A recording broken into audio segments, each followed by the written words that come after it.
முல்லைத்தீவு முத்தியன்கட்டு குளத்திற்குள் இருந்து இன்றைய தினம் காலை சடலமாக நபரொருவர் இனம் காணப்பட்டிருந்தார். இந்த நிலையில் இந்த சம்பவம் தொடர்பாக பரபரப்பு செய்திகள் தொடர்ந்து வெளிவந்து கொண்டிருந்தது. அதாவது நேற்று முன்தினம் ராணுவ முகாமிற்கு அழைத்து ராணுவத்தினர் தாக்குதல் சம்பவம் ஒன்றை மேற்கொண்ட நிலையில் குறித்த நபரை ராணுவத்தினர் கொலை செய்துவிட்டு இவ்வாறு கொண்டு வந்து குளத்திற்குள் போட்டதாக பொதுமக்கள் குற்றம் சாட்டியிருந்தார்கள். இந்த சம்பவம் தொடர்பாக சந்தேகத்தின் அடிப்படையில் 5 ராணுவத்தினர் கைது செய்யப்பட்டிருப்பதாக தற்பொழுது தெரிவிக்கப்பட்டிருக்கின்றது. அது தவிர குறித்த நபரின் சடலம் மீட்கப்பட்டிருக்கிறது. உடற்கூற்று பரிசோதனைக்கு உட்படுத்துமாறு அங்கு நேரடியாக சென்று சடலத்தை பார்வையிட்ட நீதவான் அதிரடி உத்தரவை பிறப்பித்திருக்கின்றார். அதனை தாண்டி இந்த சம்பவம் தொடர்பாக பல்வேறுபட்ட தகவல்கள் வெளிவந்திருக்கின்றது. அதாவது மக்களையும் ராணுவத்தினர் தாக்க முற்பட்டிருக்கின்றார்கள் என்ற செய்தியும் தற்பொழுது கூறப்பட்டிருக்கின்றது. அது தவிர இந்த சம்பவம் தொடர்பாக உடனடியாக விசாரணை செய்து ராணுவத்தினரை தண்டிக்க வேண்டும் என்று நாடாளுமன்ற உறுப்பினர் ரவிகரன் அவர்கள் தெரிவித்திருக்கின்றார். என்ன நடந்தது விரிவாக பார்க்கலாம். அதற்கு முதல் JK ரிப்போர்ட் எனப்படுகின்ற இந்த யூடியூப் சேனலை இதுவரை யாராவது சப்ஸ்கிரைப் செய்யாமல் பார்த்து கொண்டிருந்தால் சப்ஸ்கிரைப் செய்து கொள்ளுங்கள். தொடர்ந்து அருகில் இருக்கின்ற பெல் பட்டனை கிளிக் செய்வதன் ஊடாக நான் போடுகின்ற ஒவ்வொரு காணொளிகளையும் நீங்கள் உடனுக்குடன் பார்க்கக்கூடிய வகையில இருக்கும். நான் நடராசா ஜெயகாந்தன். தற்பொழுது செய்திகளுக்குள்ளே செல்லலாம். முல்லைத்தீவு முத்தியன்கட்டு குளப்பகுதியில் இருந்து இன்றைய தினம் காலை வேளை ஒரு சடலம் ஒன்று இனங்காணப்பட்டிருந்தது. உடனடியாக சம்பவ இடத்திற்கு போலீசார் சென்றிருந்தார்கள். அதன் தொடர்ச்சியாக முல்லைத்தீவு மாவட்ட நீதிபதி அங்கு சென்று சடலத்தை பார்வையிட்டதுடன் அதன் தொடர்ச்சியாக குறித்த சடலத்தை உடற்கூற்று பரிசோதனைக்கு உட்படுத்துமாறு அவர் கூறியிருந்தார். அதன் அடிப்படையில் குறித்த சடலம் கிளிநொச்சிக்கு கொண்டு செல்லப்பட்டதாக தெரிவிக்கப்பட்டிருந்தது. சம்பவ இடத்திற்கு நாடாளுமன்ற உறுப்பினர் ரவிகரன் அவர்களும் சென்றிருந்தார். இது தொடர்பாக தற்பொழுது செய்திகள் வெளிவந்து கொண்டிருக்கின்றது. இந்த நிலையில் நேற்று முன்தினம் இந்த சம்பவத்தின் பின்னணியில் அல்லது ஆரம்பத்தில் என்ன நடந்தது என்பது தொடர்பாக JK ரிப்போர்ட் எனப்படுகின்ற இந்த யூடியூப் சேனலில் நான் விளக்கமாக ஒரு காணொலியை இன்றைய தினம் காலை பதிவு செய்திருக்கின்றேன். இருந்த போதிலும் இதிலே சுருக்கமாக கூறுகின்றேன். நேற்று முன்தினம் இரவு ஒருவருக்கு, அதாவது நபர் ஒருவருக்கு ராணுவ முகாமில் இருந்து ஒரு தொலைபேசி அழைப்பு வந்திருக்கின்றது. முத்தியன்கட்டு குளத்திற்கு அருகிலே இருக்கின்ற 63வது படைப்பிரிவு ராணுவ முகாமில் இருந்து இவ்வாறு ஒருவர், அதாவது ராணுவத்தை சேர்ந்த ஒருவர் அந்த நபருக்கு அழைப்படுத்ததாக தெரிவிக்கப்பட்டிருக்கின்றது. இந்நிலையில் ராணுவ முகாமை நாங்கள் படிப்படியாக அகற்றிக் கொண்டிருக்கின்றோம், நீங்கள் வாருங்கள், வந்து தகரத்தை கலடித்தாருங்கள், தகரம் உங்களுக்கு தருகின்றோம் என்றெல்லாம் கூறியிருக்கிறார்கள். அதன் அடிப்படையில் அந்த நபர் மற்றும் பல நபர்களை அழைத்துக் கொண்டு, அதாவது மொத்தமாக 5 பேர் ராணுவ முகாமுக்கு சென்றிருந்தார்கள். அந்த சந்தர்ப்பத்தில் தான் ராணுவத்தினர் அவர்களை தாக்கியதாக கூறப்படுகிறது. 20க்கும் மேற்பட்டோர் அவர்களை தாக்கியதாக குற்றம் சாட்டப்பட்டிருக்கிறது. இந்த நிலையில் குறித்த 5வரும் அங்கிருந்து தப்பிப்பதற்காக பல்வேறு முயற்சிகளை மேற்கொண்டிருந்தனர். அந்த வகையில் 4 தொடர்பான தகவல்கள் பொதுமக்களுக்கு கிடைக்கப்பட்டது. ஆனால் ஒருவர் தொடர்பில், அதாவது 5வது நபர் தொடர்பான எந்தவித தகவலும் வெளிவரவில்லை. இந்த நிலையில் ராணுவத்தினர் துரத்தி தாக்குதல் நடத்தினார்கள். ராணுவ முகாமிற்கு வெளியிலும் சென்று துரத்தி தாக்குதல் நடத்தினார்கள். அந்த வகையில் முத்தியன்கட்டு குளத்திற்குள் அந்த நபர், அதாவது 5வது நபர் தன்னை பாதுகாத்துக் கொள்வதற்காக சென்ற நிலையில் நீரில் மூழ்கி இருக்கலாம் என்று முத்தியன்கட்டு குளப்பகுதியிலும் தொடர்ந்து பொதுமக்கள் தேர்தல் நடவடிக்கையை மேற்கொண்ட நிலையில் அவர் தொடர்பாக அல்லது அவரது சடலம் தொடர்பாக எந்தவித தகவலும் கிடைக்கவில்லை. இந்த சூழ்நிலையில் தான் அந்த தாக்குதல் சம்பவம் இடம்பெற்ற அன்றைய தினம், அதாவது நேற்று முன்தினம் இந்த சம்பவம் நடைபெற்றுக் கொண்டிருக்கின்ற போது மக்கள் அந்த இடத்திற்கு சென்றிருக்கிறார்கள். அப்போது ஒருவரை ராணுவத்தினர் பிடித்து வைத்து தாக்கிக் கொண்டிருந்திருக்கிறார்கள். அந்த சந்தர்ப்பத்தில் மக்கள் கூறியிருக்கிறார்கள் அந்த நபரை விடுமாறு.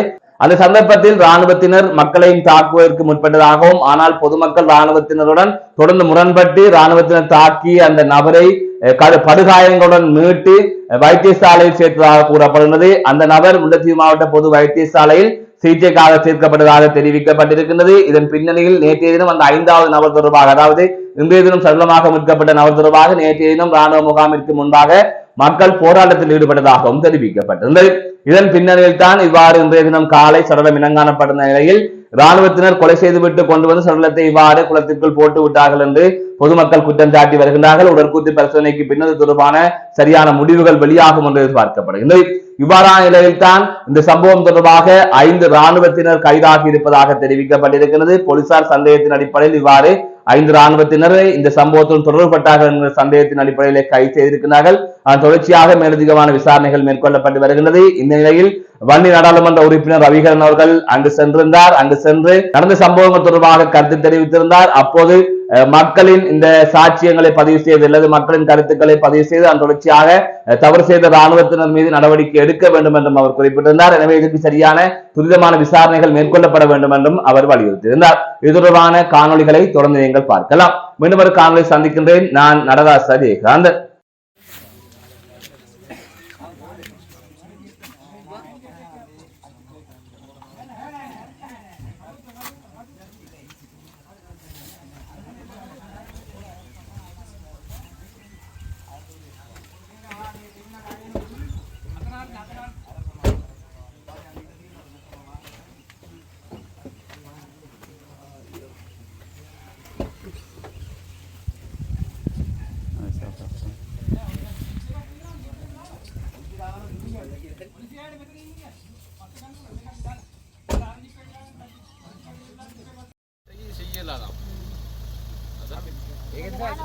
දැන් අපි දැන් අද බයිනා හෙට උදේ කරනවා කිව්වා. එல்லாம் මේ වන්ට. ඔව් ඒක දැන් ඒගොල්ලෝ අර නෝන හැම ඉන්නවා කියලා නේ. ඔව් බයිප් වලටද நாங்க பைப் වල පුරපඩිය බයිප් කින් යන ඒ අපිට දැන් ඒක අම්මා අපේ වැඩක් නෙමෙයි මේක ඒ වයිපුයි එයාලයි කරගන්න ඕනේ එකක්. ඒක අපිට අයිතිනේ අපිට තියෙන්නේ எங்களுக்கு உரிமை வராது. அவர் முப்பது அவരുടെ இதுல முறப்படி இருக்கிறது அவരുടെ மனைவியார் தான் நாங்க பாரம் கொடுப்போம். மாமனார் போய் අපි දැන් අරගෙන අපිට වැඩ තියෙනවා. மனைவியார்ட்ட தான் பாரம் கொடுப்போம் நாங்க. අපිට මේ ආවේ நீங்க எடுத்துக்கொள்ளுங்க முடியும். நாங்க அதுக்கான சட்டநாயகம் எடுத்துக்கொள்றோம். அவங்கள සතරට වෙන්න ගෑ ගන්න කිව්වොත් අපිට මේක වැඩ කරන්න බෑ. අපිට நீங்க சொன்ன බොරුවට ඇවිල්ලා ආමි ගෑම් කාඩ් කියලා වැඩක් නෑ කියලා. හරිද? ආමි ගෑම් කාඩ් කියලා අපිට ඒක ඉන්ක්වයරි කරන්න දෙන්න. අපි ගියේ ඒගොල්ලෝ විභාග කරලා අරස් කරන්න. ඉතින් ඔයගොල්ලෝ ඇදලා කියලා ගෑ ගහුවා අපි කොහොමද ඒක කරන්නේ? ඔයගොල්ලෝ ඒකයි. මේක ඔක්කොම ඉන්නේ ආමිගේ පිළිල් ඉන්නේ යට ඔක්කොම අරස් කරනවා.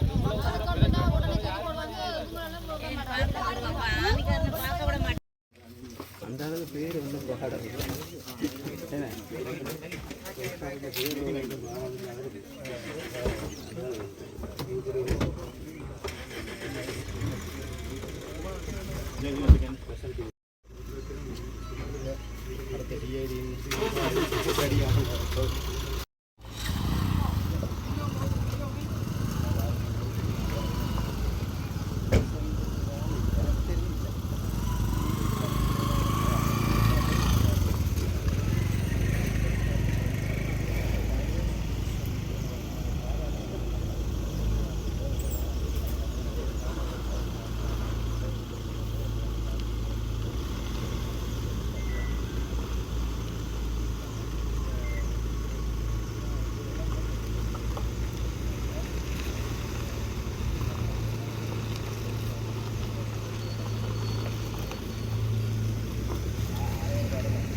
ஏழாம் தேதி இரவு இளைஞர்கள் ஒரு 5 பேரை இராணுவத்திலிருந்து அவர்கள் கூப்பிட்டதாகவும் அவர்கள் அந்த இராணுவ முகாமுக்கு போன உடனே பிறகு ஏதோ சம்பவத்தில் அந்த இராணுவத்தினர் அவர்களுக்கு அடித்த போது இவர்கள் சிதறி ஓடியதாகவும் அதில் 2 பேர் கடைசியில் கடுமையான அடிகள் வாங்க வேண்டியிருந்ததாகவும் அதை கேள்விப்பட்டு பெண்கள் எல்லாம் அந்த இடத்துக்கு போய் கொஞ்சம் பொம்பளைகள் போய் கத்தி குளறி எல்லாம் செய்த உடனே அந்த ஒருவர் விடப்பட வேண்டும். மற்றவர் அடிகாயங்களோடு அவர் தான் இன்றைய மாஞ்சோல வைத்தியசாலையில் அனுமதிக்கப்பட்டிருக்கிறார். மற்றவரை நீங்கள் போய் தேடுங்கோ கிடைச்சா பாருங்கோ என்று சொல்லி இராணுவத்தினர் சொன்னதாகவும் மக்கள் முறையிடுகின்றார்கள். இன்றைக்கு நேற்று பின்னேரம் போல் தான் எனக்கு அழைப்பு வந்தது, இப்படி காணியில் தேடிக்கொண்டிருக்கிறோம். இன்றைக்கு அதிகாலை இங்கே நாங்கள் வரைக்க நிறைய மக்கள் அந்த குளத்தருகில் அந்த இளைஞனுடைய 32 வயது இளைஞன் குடும்பஸ்தர் அவருடைய சடலம் கிடந்து சடலத்துக்கு முன்னால் சட்டம் ஒழுங்காக காப்பாற்றணுமென்ற நிலையில் ஒரு தரம் கை வைக்கையில் அப்படியே நின்று அழுது கொண்டு இருந்ததுகள் இந்த ஜனம் குமுறி கொண்டு இருந்தது. நாங்கள் இராணுவத்தினர் அடித்தது.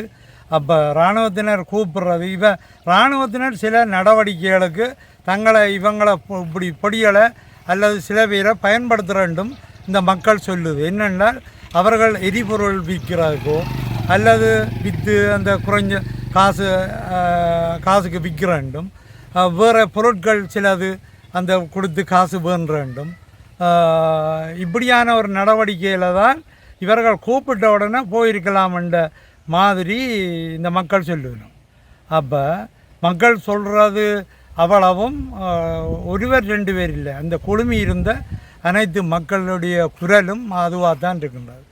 இருந்தாலும் இராணுவம் பொலிசன்றது மக்களுடைய பாதுகாப்புக்கு தான் இஞ்ச விட்டுருக்கண்டு தான் அரச தரப்பாலேயோ அல்லது ஏனியோராலேயோ சொல்லப்படுகின்றது. ஏனியோரென்று அரசாங்கத்தின் தரப்புகளால் சொல்லப்படுகின்றது. மக்களின் பாதுகாப்புக்காக தான் இராணுவம் உண்டு. ஆனால் இது மக்களின் பாதுகாப்புன்றதை நீங்கள் சிந்தித்து பார்க்கணும். ஏனென்றால் இராணுவ தரப்பு இப்படி கூப்பிட்டு படிகளுக்கு அடித்து துன்புறுத்தி அந்த அடித்த ஒரு மூங்கில் தடி தும்பாக போயிட்டுதுன்னு கூட அந்த மக்கள் சொல்லுது. அந்த அளவுக்கு அடி. மற்றது இப்போ எடுக்கப்பட்ட அந்த காயங்கள் கிடக்குது எடுக்கப்பட்ட பொடியில் அது இனி பிரேத பரிசோதனை எல்லாம் செய்து வரைக்க முறையான ரிப்போர்ட்டுகள் வருமென்று சனம் எதிர்பார்த்து கொண்டிருக்கு. ஆனால் காயங்கள் இருக்கு. நேற்று பகல் பின்னேரம் முழுக்க இந்த குளத்தில் விலை போட்டு இந்த சனம் முழுக்க தேடி இப்படியா இருக்க அது கிடைக்கல. அப்போ அதுக்கு பிறகுதான் விடியப்புறத்தை அண்டித்தான் இந்த பொடியை கொண்டு வந்து இவர்கள் போட்டிருக்கின்றார்கள். அடித்து கொலை செய்து விட்டு கொண்டு வந்து போட்டிருக்கின்றார்கள் என்றதான் மக்களுடைய கருத்து. நான் இப்போ மக்களோட இவ்வளோ பேரோடையும் அதில் ஏராளமான மக்கள் கூடியிருந்தது. இவ்வளோ பேரும் எங்கள்கிட்ட முறையீடுகள் காப்பாற்றுங்கோ, ஐயா இதுக்குரிய விசாரணையை செய்யுங்கோ, இந்த வழியை செய்யுங்கோன்ட்டு எங்கள்கிட்ட ஓலமிடுதுகள். அப்போ இது என்ன இப்போ இன்றைய அரசாங்கம் முன்னைய அரசாங்கத்தை தான் சொல்லி கொண்டிருந்தது இப்படி என்று. இன்றைய அரசாங்கம் வந்ததுக்கு பிறகு நாங்கள் ஒரு நம்பிக்கையோட மக்கள் ஒரு நம்பிக்கையோட எதிர்பார்த்து கொண்டிருக்க ஒரு நியாயமான முடிவுகள் இந்த அரசாங்கத்தில் கிடைக்கும் என்று எதிர்பார்த்து கொண்டிருக்க இப்படியான சம்பவங்களால் எல்லாம் குழம்பி போய் இருக்க வேண்டிய சூழ்நிலை. மக்கள் என்ன செய்வதென்று தெரியாமல் அங்கலாய்த்து கொண்டு இருக்கின்றார்கள்.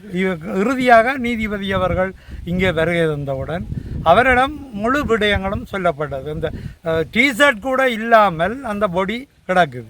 டிஷர்ட்டை கலட்டி இராணுவத்தினர் தங்களை தோளில் போட்டிருக்கிற இவங்களுக்கு அடிக்கேக்க போட்டிருக்கிற படம் கூட அந்த கனவேர் அந்த படத்தை வச்சிருக்கலாம், அந்த வீடியோ காட்சியாக வச்சிருக்கலாம். வீடியோ காட்சியாக கனவேர்கிட்ட இப்போ இப்படியான ஒரு சம்பவங்கள் நடந்து கொண்டு கேட்க என்ன செய்கிறது, சனம் என்ன செய்கிறது, சனம் அழுகுது. இதுக்கு ஒரு விட கிடைக்கணுமென்று விரும்புது. நாங்கள் இப்போ போலீஸ் பெரியவர்கள் எங்களை சூழ்ந்து இப்போ இதை பற்றிய தரிப்புகளை கதைகளை எல்லாம் சொல்லி கொண்டு கேட்க நாங்கள் கேட்டுக்கொண்டவர்கள்ட்ட என்னென்னா ஒரு நீதியான விசாரணை சரியாக நடக்கணும், சட்டம் ஒழுங்கு காப்பாற்றப்படணுமன்றதில் யாருக்கும் மறப்பில்லை. எல்லாரும் அதுக்கு ஒத்துழைப்பு தரதாக தான் இருக்கிறோம். ஆனால் ஒத்துழைப்பு தந்து கொண்டும் இருக்கிறோம். ஆனால் இராணுவத்தினர் இந்த கொலையை செய்தார்கள் என்று தான் மக்கள் சொல்லுது. கொலையை செய்தார்கள், அடித்து துன்புறுத்தி கொலையை செய்தார்கள் என்று. இதற்குரிய சரியான தீர்க்கமான நீதியான விசாரணை நடத்தப்படணும், அவர்களுக்குரிய தண்டனைகள் உடன் வழங்கப்படணும் என்றுதான் இந்த மக்களின் கருத்து. மக்களின் கருத்தை செவி சாய்க்க வேணும். அரசாங்கமானது மக்களின் கருத்தை ஏற்றுக்கொள்ளும். இது ஒரு தனிப்பட்ட ஒரு விடயமான சம்பவம் இல்லை. இந்த கிராமமே கூடி நின்று இன்றைக்கு அழுது கொண்டிருக்கு.